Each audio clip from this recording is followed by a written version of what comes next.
Claire Bennett was supposed to leave Napa before sunrise. 1 suitcase, 1 passport, 1 one-way ticket to Paris. That was all she had left. The vineyard behind her was dark, silent, and silver beneath the morning fog. Rows of grapevines stretched across the valley like sleeping veins, disappearing into the hills where the first pale light touched the sky. For 7 years, this place had been her whole life. The soil beneath her boots, the wine barrels in the cellar, the scent of oak, rain, crushed grapes, and old stone. She knew every acre of Belmont vineyard, every broken fence, every stubborn vine, every room in the old estate house where the walls still remembered better days. And now she was leaving it behind. Not because she wanted to, because staying had become impossible. The vineyard had gone bankrupt 3 weeks earlier. The owner disappeared into lawsuits and unpaid debts. The staff had scattered. The cellars were locked. The harvest contracts had collapsed.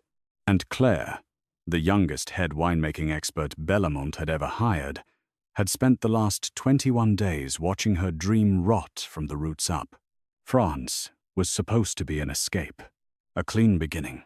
A respected winehouse in Bordeaux had offered her a position, housing, stability, and the one thing Napa could no longer give her, a future.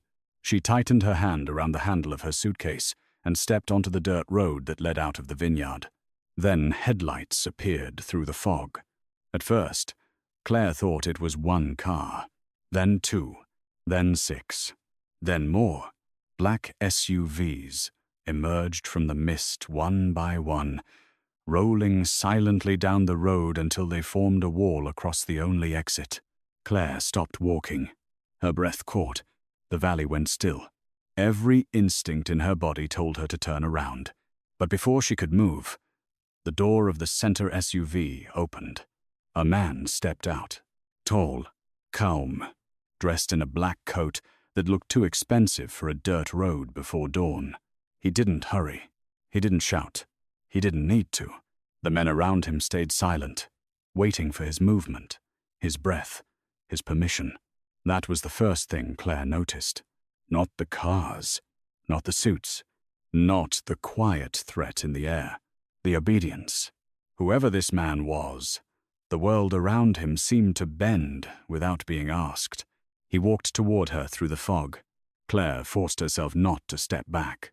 When he stopped a few feet away, she saw his face clearly for the first time. Sharpiav, dark eyes, no expression. A man carved from restraint, money, and danger. "You're leaving," he said. His voice was low, controlled. "Not a question." Claire's fingers tightened around her suitcase. That's usually what a suitcase means. One of the men behind him shifted slightly, as if surprised anyone had answered that way. The stranger didn't react. His eyes dropped briefly to the suitcase, then returned to her face. "You can't." Claire stared at him. "Excuse me? You can't leave." A laugh escaped her, short and disbelieving. "I don't know who you are, but you don't get to tell me where I can go." His gaze remained steady. "I bought the vineyard." The words landed like a gunshot in the fog. For a moment, Claire said nothing. The valley seemed to hold its breath with her. "You what?" "I bought Belmont." "That's impossible." "It was available." "It wasn't even listed." "No," he said. It wasn't. Her heartbeat quickened. A cold thread of unease slid beneath her ribs. "Who are you?" This time, one of the men behind him answered before the stranger could. "Careful." Claire looked at the man, then back at the stranger. "I asked him." The faintest shift touched the stranger's mouth. Not a smile. Something quieter. More dangerous. Adrian Volko. The name meant nothing to Claire. At least, not at first. Then she remembered whispers from the winery offices. A Mediterranean investor. A billionaire with private ports in Italy. Hotels in Monaco. Shipping routes no one asked questions about.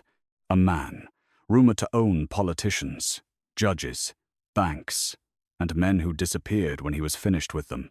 Adrian Volko. the most powerful mafia boss in the Mediterranean. Claire felt the blood leave her face. He noticed. Of course he noticed. You've heard of me. I've heard enough. Then you understand why I came personally. No, she said, forcing strength into her voice. I understand less than I did 5 minutes ago. His eyes held hers. You work here. Worked. You will continue. I accepted another job. Not anymore. Claire's pulse jumped. What does that mean? The company in Bordeaux withdrew the offer. The words hit harder than she expected. For a second, she couldn't breathe. Then, anger rushed in, hot enough to burn through fear. You did that? Adrian said nothing. Silence was answer enough. Claire stepped closer. You bought my job?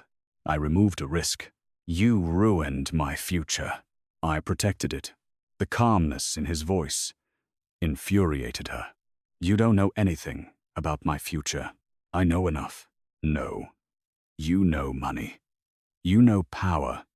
You know how to make people obey. Her voice trembled, but she didn't lower it. But you don't know me. For the first time, something flickered in Adrian's eyes. Not anger, recognition, as if those words had touched something he did not want touched. Then it vanished.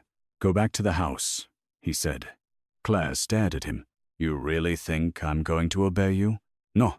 His answer surprised her. I think you're going to hate me first.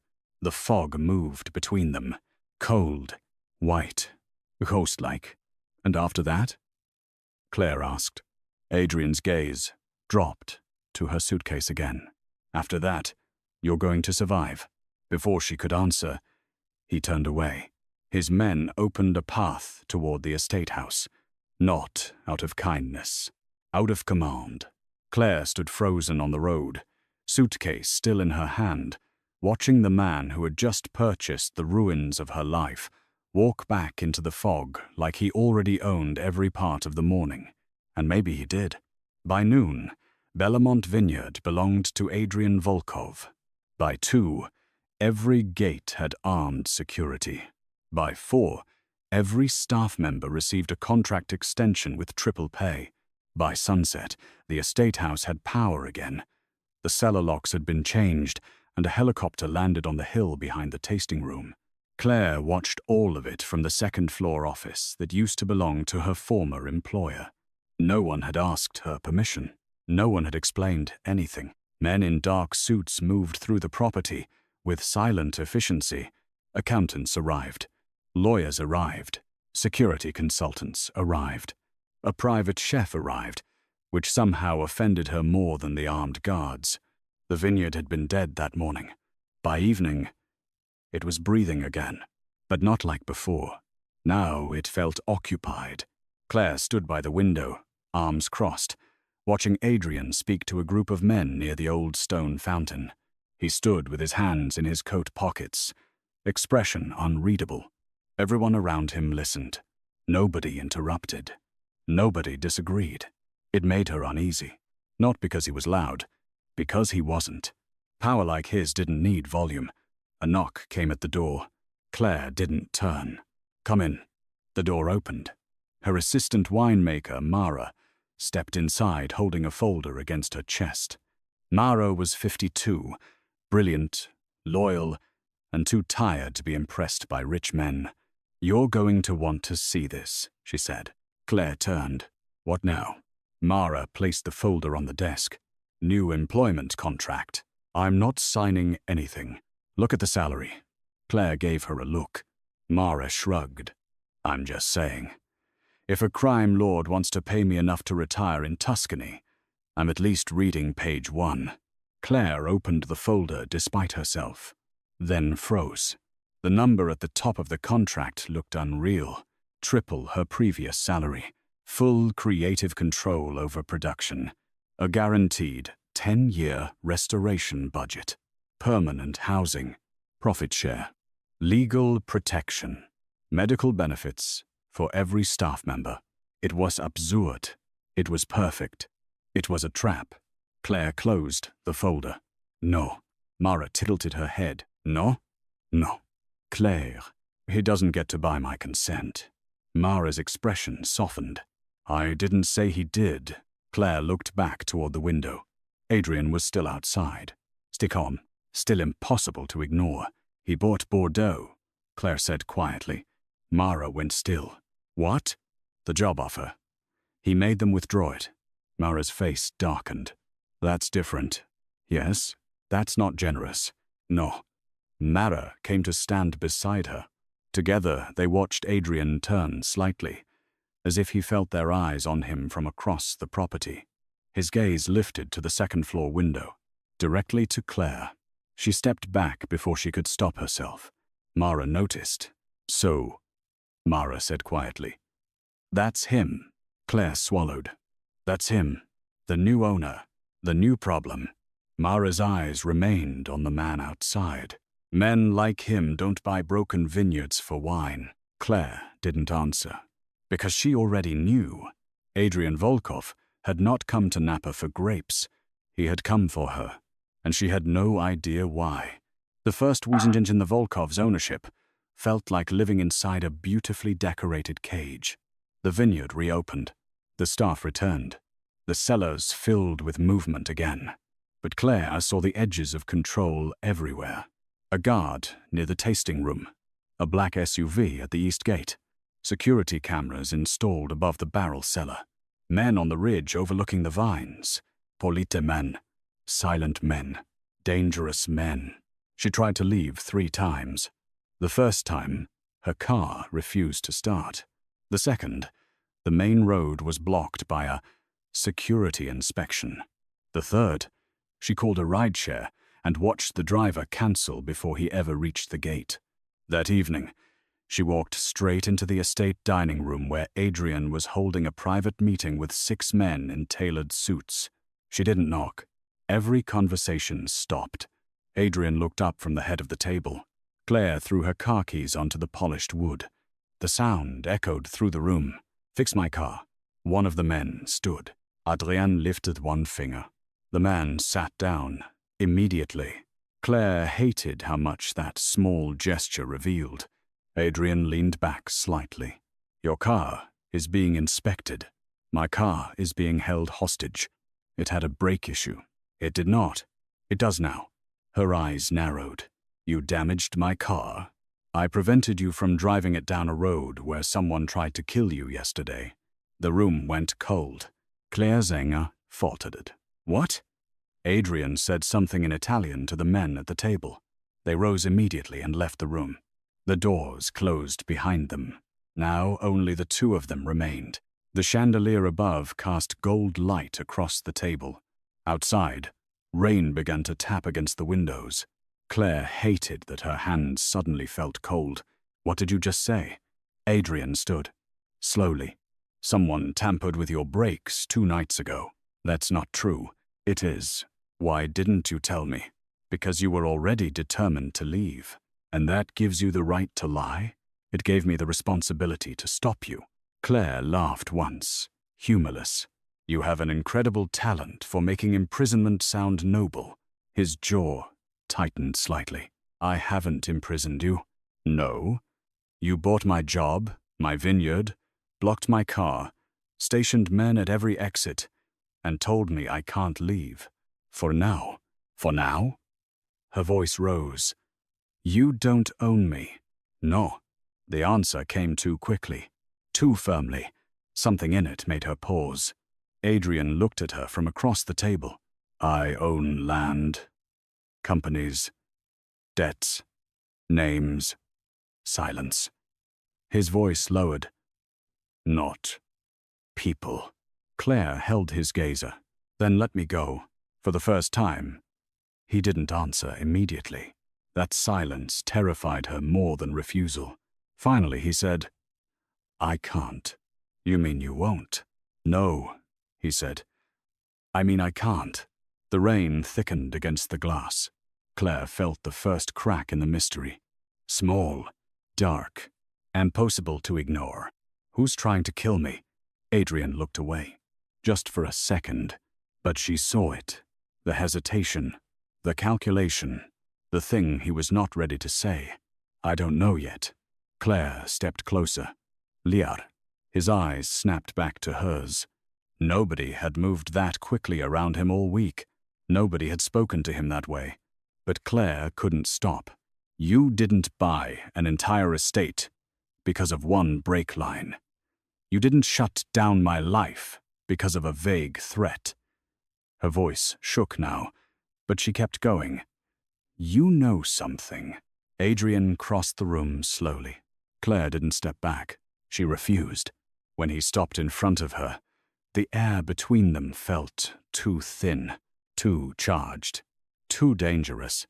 I know, he said quietly, that if you leave this property before I understand who's moving against you, you won't make it to the airport. A chill passed through her.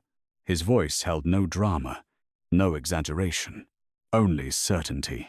Claire searched his face for manipulation. She found none, only restraint. And beneath it, something darker, fear, not for himself, for her. That realization unsettled her more than his threats.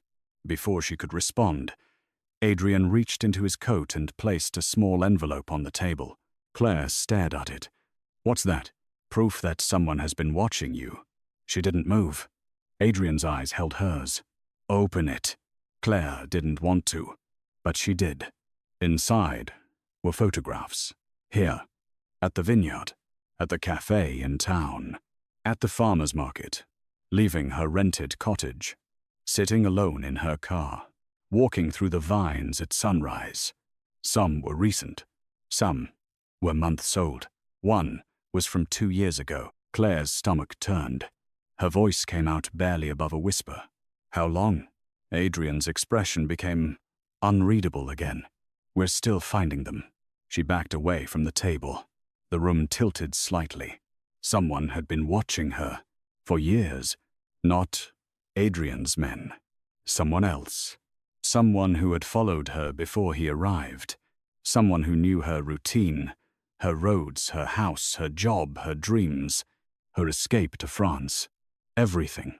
Claire looked up at him. Why? Adrian didn't answer. And that was when she understood. He knew more. Maybe not everything, but enough. Enough to frighten a man who didn't seem afraid of anything. The thought made her knees feel weak. Adrian stepped forward, but stopped before touching her. Almost. Not quite. His hand lowered back to his side. The restraint was deliberate. You should sit down. I don't want to sit.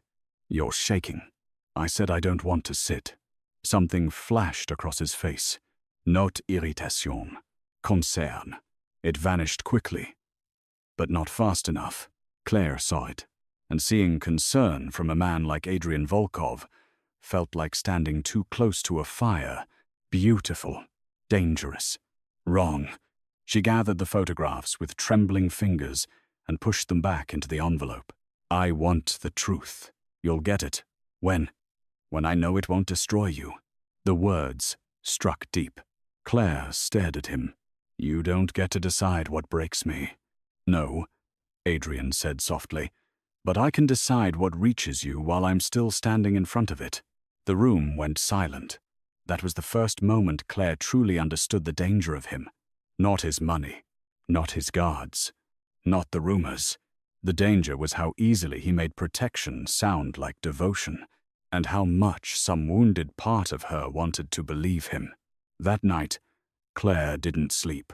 She sat on the floor of the wine cellar with a flashlight, surrounded by barrels and old records, reading through documents from Bellamont's past. If someone had been watching her for years, there had to be a reason. People like her did not attract assassins. She was not wealthy, not famous, not powerful.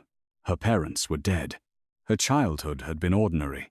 Her life had been work, wine, debt, and discipline. Nothing more.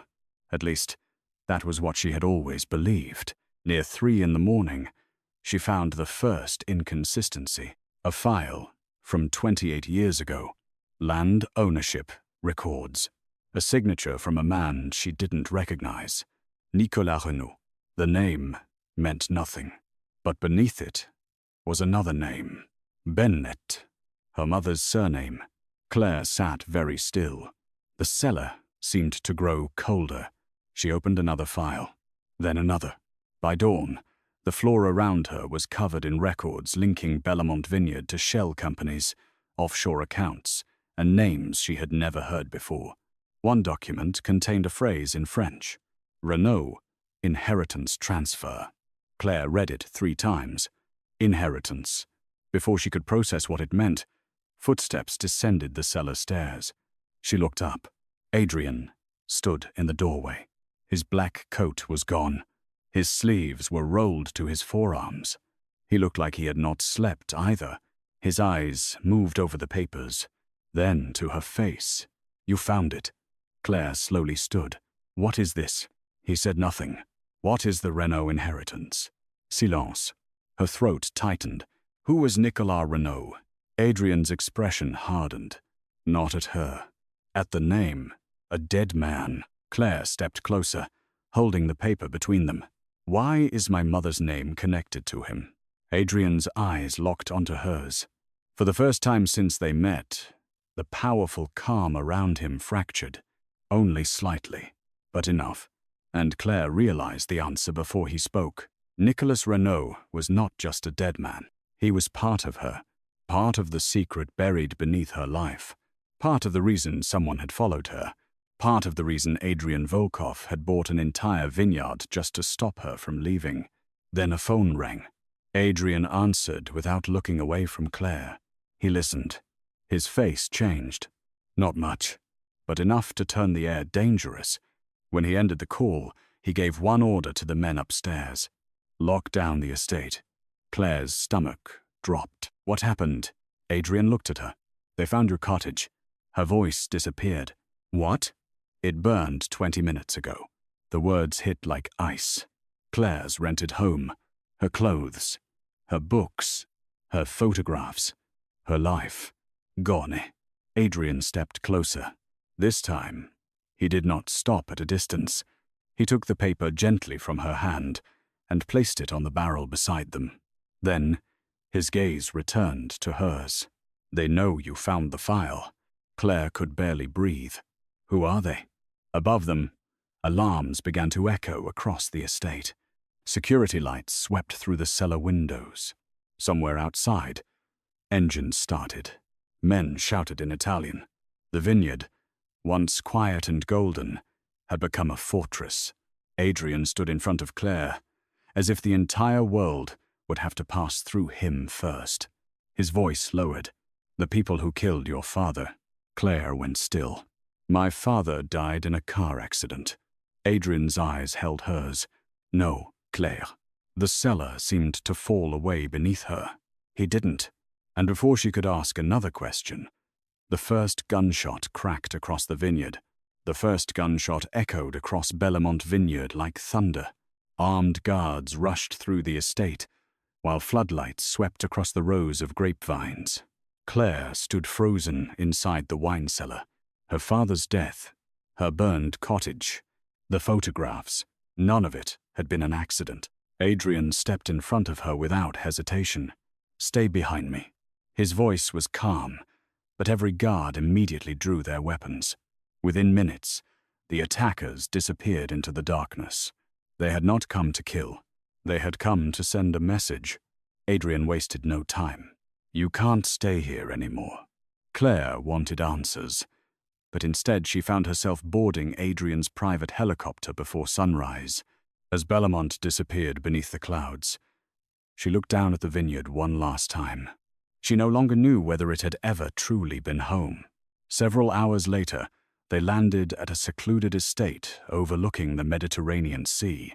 Hidden between cliffs and ancient olive trees, the villa looked more like a private resort than a fortress. But Claire noticed the truth immediately. Snipers on the rooftops, security cameras hidden among the gardens, black SUVs parked beneath stone arches, every entrance guarded. This was not a home. It was a sanctuary, built for war. For the first 2 days, Claire barely spoke to Adrian. She wandered through the gardens, trying to understand why her life had unraveled so quickly. Every time she looked toward the sea, She found Adrian standing somewhere nearby, never too close, never too far, always watching, not like a captor, like a guardian. It frustrated her even more. On the third evening, she finally confronted him. "My father." She placed the old land documents onto the dining table. "Tell me everything." Adrian remained silent for a long moment before pouring 2 glasses of wine. "This vineyard," he said quietly, "was never just a vineyard." Claire frowned. "It belonged to Nicholas Renault, the name from the documents." Adrian nodded. "He controlled one of the largest underground financial networks in Europe." Claire stared at him. "That's impossible. He wasn't known publicly. He was your biological father." The words stole the air from the room. Claire slowly shook her head. "No. Your mother changed your identity after his death. I saw my father buried. You buried the man who raised you."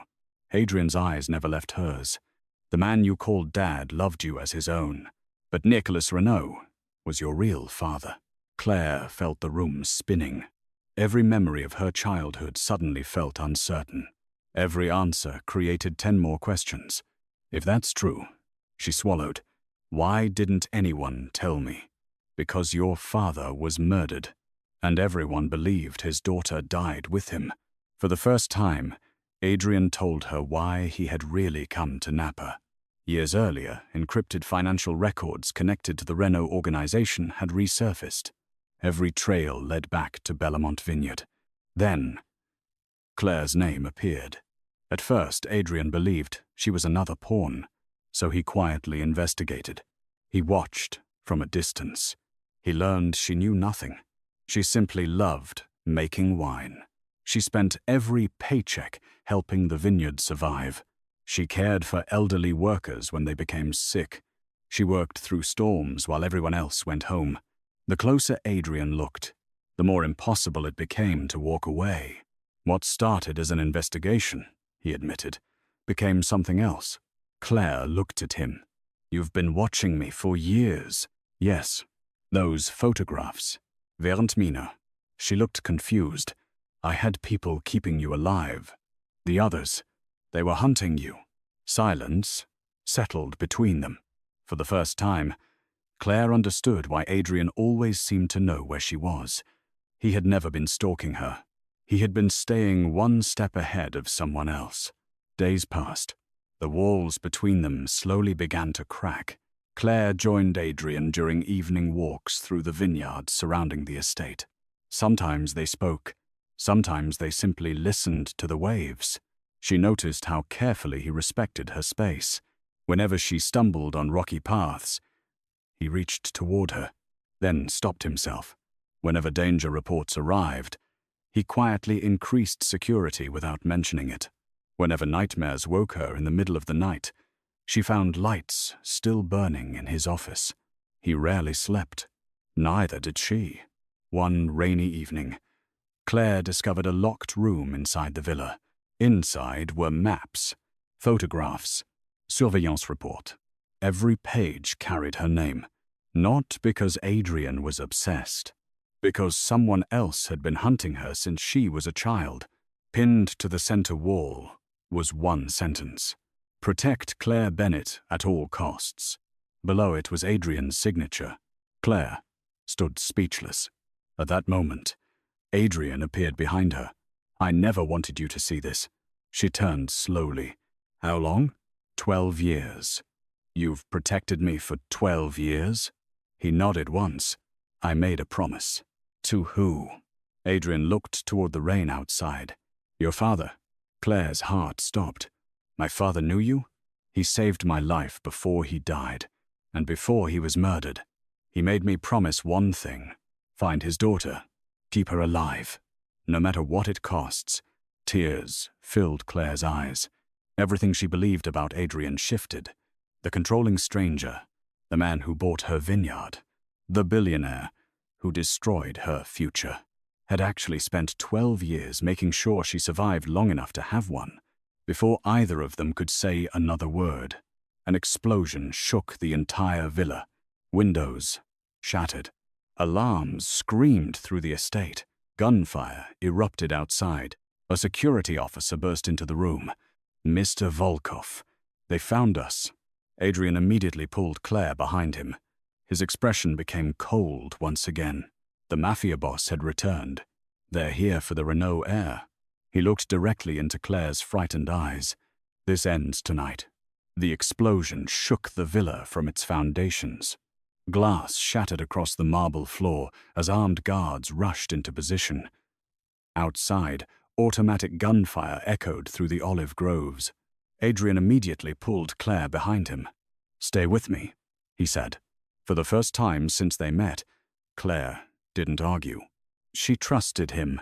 The attackers fought their way through the outer security, but Adrian's men pushed them back long enough for him to move Claire into an underground tunnel beneath the estate. As they escaped, Adrian finally revealed the truth.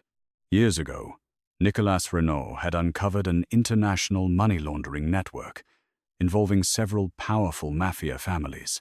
Before he was murdered, he secretly transferred ownership of the hidden fortune to his only daughter, Claire. Her identity had been erased to protect her, but someone had recently discovered she was still alive. The vineyard wasn't valuable because of its wine. It hid the final records proving Claire's inheritance. Whoever controlled those records would control billions. The tunnel led to an abandoned wine cellar carved into the cliffs overlooking the Mediterranean. Inside, Adrian opened an old steel vault. Among faded documents and family photographs was a leather journal. Claire opened it with trembling hands. It belonged to Nicolas Renault. On the final page, she found a handwritten letter. "If you're reading this, it means I failed to protect you. Trust Adrian. He is the only man I believed would keep his promise." Claire's tears blurred the words. She looked at Adrian. "You knew my father. He saved my life when I was 26, and before he died, he asked me to protect you. I failed him once." His voice grew quieter. "I won't fail him again." Before another word could be spoken, explosions ripped through the cliffside. The rival families had found them. A brutal gunfight erupted inside the old winery. Stone walls crumbled. Wine barrels exploded. The underground cellar became a battlefield.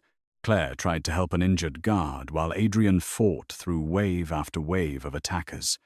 Every step he took brought him closer to her. Every bullet aimed at Claire found Adrian standing in its path. As they reached the tunnel exit, the enemy leader appeared. He offered Adrian one final bargain. "Give us the girl. We'll spare your empire." Adrian didn't even hesitate. "No." The firefight resumed. Seconds later, a sniper hidden on the cliffs aimed directly at Claire. Adrian saw the flash. Without thinking, he threw himself in front of her. The bullet struck his shoulder. He collapsed to one knee but still returned fire, giving his men enough time to eliminate the sniper. Claire caught him before he fell completely. Blood soaked through his shirt. "Why?" she whispered. "You barely knew me." Adrian looked into her eyes. "I've known enough." Reinforcements arrived just before dawn. The surviving attackers surrendered. Hidden financial records recovered from the cellar exposed decades of organized crime, corruption, and political bribery across Europe. Within weeks, multiple mafia organizations collapsed. The war that had hunted Claire since birth finally came to an end. Several months later, Bellament Vineyard reopened, not as a criminal asset, but as an independent winery dedicated to honest craftsmanship. Claire became its owner. She refused to sell it. She refused to abandon the people who had spent their lives protecting it. Adrian never interfered with her decisions. He simply kept his promise. One autumn evening, Claire found him standing alone among the vines where they had first met. The same quiet road, the same golden hills. Only everything between them had changed. "You bought an entire vineyard," she said softly. "I thought you were trying to control my life." Adrian smiled for the first time. A small, genuine smile. "I was trying to save it." Claire stepped closer. You could have told me. I didn't think you'd believe me. I probably wouldn't have. She reached for his hand. This time, he didn't stop himself. The sunset painted the vineyard in gold as the wind carried the scent of ripe grapes across the valley. For the first time in years, neither of them was running. The vineyard had become more than a place. It had become a promise fulfilled, a home rebuilt from secrets, sacrifice, and survival, and a love neither of them had ever expected to find. Sometimes the people who seem to control our lives are the very ones trying to save them. But what do you think? If you were Claire, would you have trusted Adrian after discovering he had secretly watched over you for 12 years? Or would you have walked away forever? Let me know your answer in the comments. And if you enjoy cinematic Mafia Boss romances filled with dangerous love, hidden secrets, and unforgettable endings, don't forget to like, subscribe, and join Dark Hearts Society for the next story.